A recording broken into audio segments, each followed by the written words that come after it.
Now we know very briefly what blockchain is. What are the pros and cons of using blockchain? Welcome to Blockchain for Grandma. In this video, I'll be explaining pros and cons of using blockchain in simple English so even grandma can understand. From the last video, we have learned that blockchain is a chain of many blocks which contains various information and how the transaction works in a blockchain world. Now, let's look at some of the pros and cons of using blockchain. First of all, you can see every transaction happening in blockchain, so there are no fish transactions out there. Everyone gets to play by the same rule. Because blockchain is a type of distributed ledger, all network participants share the same document instead of the separate copies. That shared document can be only updated when majority of the users agree. However, this does not mean that every transaction you made in a blockchain is tracked, which is totally anonymous, hence it is called crypto, as in cryptocurrency.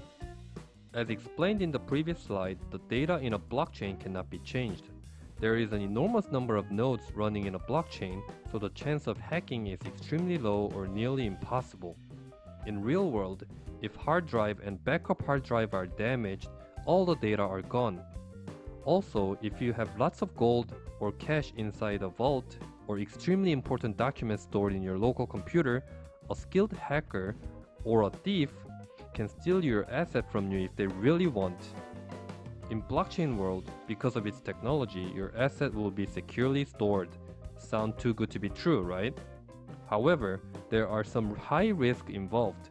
In real world, if you forget the password or your private key, you can simply click Forget Password or find a key maker to replace your key. On the other hand, in the blockchain world, if you lose your private key, which is composed of 12 words usually, to your wallet, there are currently no way of restoring your key, so it is extremely important you will need to store this 12 words key to the secured place. You don't want to be in a newspaper losing millions of dollars because you forgot your password. From the last video, I have briefly covered the term decentralized. So basically, decentralized is opposite of centralized, meaning there are no centralized source to control blockchain. It is almost like we are living in a world without central banks which can freeze your account if they want to. Let's say you are about to buy or rent a new house.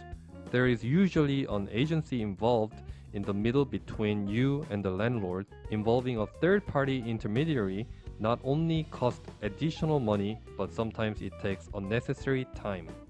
Also, if there is a disagreement or breach of contract, you are involved in a lawsuit and may need to go to the court as well. This issue is solved by something called smart contract, which I will cover more in detail in later video. But basically, smart contract is like a vending machine. If you put $1, it will give you water. If you put $2, it will give you Coke. If you put $3, it will give you beer. Because there is no third-party intermediaries involved, the transaction fees are greatly reduced. And compared to banks, it takes few seconds to few minutes rather than few days to few weeks. We have learned that blockchain ledgers are constantly being kept and updated. Every time it creates a new nodes, it communicates with other nodes around the world at the same time. So it takes enormous energy consumption and not very environment friendly, which is a major issue. Because all countries have its local currencies, which is controlled and created by the central government, most countries are not very fond of cryptocurrencies to be adapted into the local financial institution. Depending on where you are located, laws against cryptocurrencies may be more strict than other regions. As you may have known already, most of the cryptocurrencies are extremely volatile.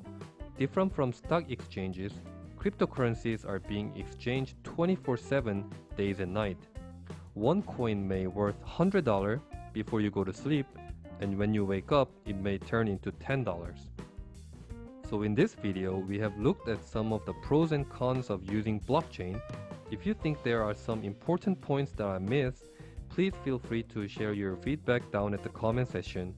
Thank you very much for watching. If you found this video helpful, please make sure to hit that subscribe button and see you at the next video.